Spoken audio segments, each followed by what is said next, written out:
কি চাই মানুষ? ক্ষুদ্র জীবনে মানুষের ইচ্ছে চাওয়া পাওয়ার কোনো শেষ নেই।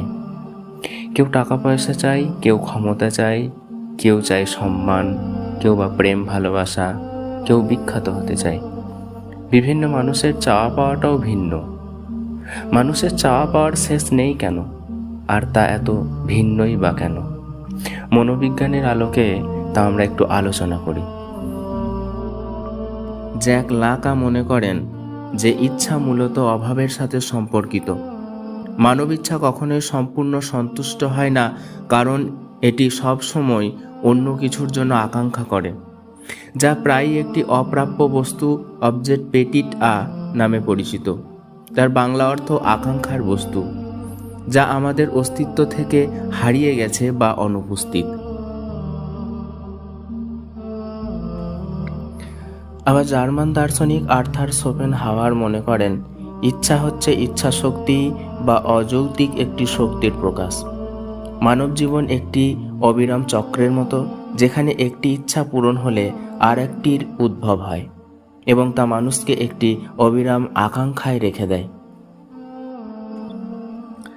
মানুষের ইচ্ছা নিয়ে কথা বলতে গিয়ে জ্যাঁ-পল সার্ত্রে বলেছেন, মানুষ জন্মগতভাবে স্বাধীন হওয়ার অভিশাপ নিয়ে আসে, যার ফলে তাকে এমন সিদ্ধান্ত নিতে হয় যা তার অস্তিত্ব নির্ধারণ করে। ইচ্ছা এই পরিপ্রেক্ষিতে অর্থহীন বা অযৌক্তিক এক জগতে অর্থ ও আত্মিকতা খোঁজার চেষ্টা হিসাবে দেখা যেতে পারে।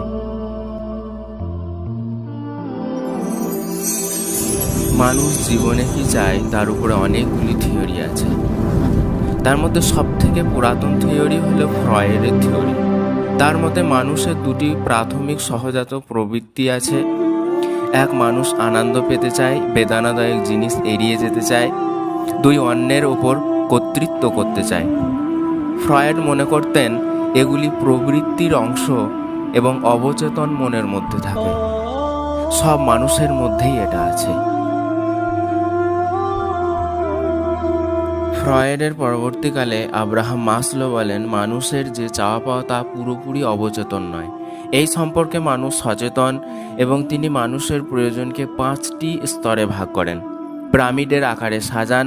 পিরামিডের নিচের দিকের প্রয়োজনগুলি পর্যায়ক্রমে বেশি গুরুত্বপূর্ণ। একে আব্রাহাম মাসলোজ হায়ারার্কি অফ নিডস বলা হয়।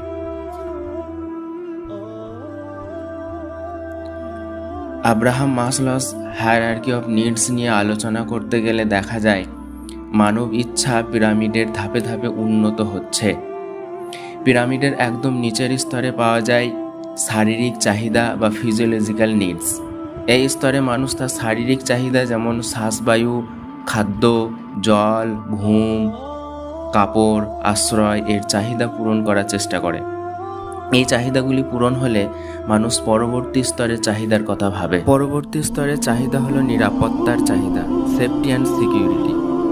এই স্তরে মানুষের মধ্যে তার নিরাপত্তা ও নিরাপত্তার স্থিতিশীলতার আকাঙ্ক্ষা দেখা যায়। এই নিরাপত্তা আবার অনেক রকমের হতে পারে, যেমন শারীরিক নিরাপত্তা বা স্বাস্থ্যের নিরাপত্তা, দুর্যোগের হাত থেকে বাঁচতে চাওয়া, অন্যের আক্রমণের হাত থেকে বাঁচতে চাওয়া। তাই মানুষ ঘর বাড়ি তৈরি করে। যুদ্ধের হাত থেকে বাঁচতে চায় মানুষ। নিরাপত্তা স্থিতিশীল করতে প্রয়োজন হলে স্থানান্তরও করে। এছাড়া আছে সম্পদের নিরাপত্তা, পরিবারের নিরাপত্তা, সামাজিক নিরাপত্তা। তারপর মানসিক নিরাপত্তা। অপমানের হাত থেকে মানুষ বাঁচতে চায়। মানুষ ল অ্যান্ড অর্ডার তৈরি করেছে। এই সমস্ত চাহিদা পূরণ হলে মানুষ পরবর্তী চাহিদার দিকে অগ্রসর হয়। পরবর্তী স্তরের চাহিদাটি হলো ভালোবাসা ও সম্পর্ক, লাভ অ্যান্ড বিলঙ্গিংস। এই স্তরে দেখা যায় মানুষের মধ্যে সামাজিক সংযোগ স্থাপনের আকাঙ্ক্ষা, বন্ধুত্ব স্থাপনের চাহিদা, আন্তরিক সম্পর্ক স্থাপন করা, অন্তরঙ্গ হতে চাওয়া। তাই মানুষের বিবাহ হয়, বাচ্চা মানুষ করে এবং পরিবার তৈরি করে। এর পরবর্তী চাহিদার স্তরটি হলো আত্মসম্মানের চাহিদা, সেলফ এস্টিম। মানুষের মধ্যে সম্মান, মর্যাদা ও স্বীকৃতি পাওয়ার আকাঙ্ক্ষা দেখা যায়। মানুষ সম্মান পেতে চায় এবং বিখ্যাত হতে চায়। এর পরবর্তী এবং সর্বোচ্চ স্তরের চাহিদা হলো স্ববাস্তবায়ন, সেলফ অ্যাকচুয়ালাইজেশন। মানুষ নিজের পূর্ণ সম্ভাবনা উপলব্ধি করে এবং তার পরিস্ফুটনের চেষ্টা করে, ব্যক্তিগত বিকাশের আকাঙ্ক্ষা প্রকাশ করে। খুব অল্প সংখ্যক মানুষই এই স্তরে পৌঁছায়।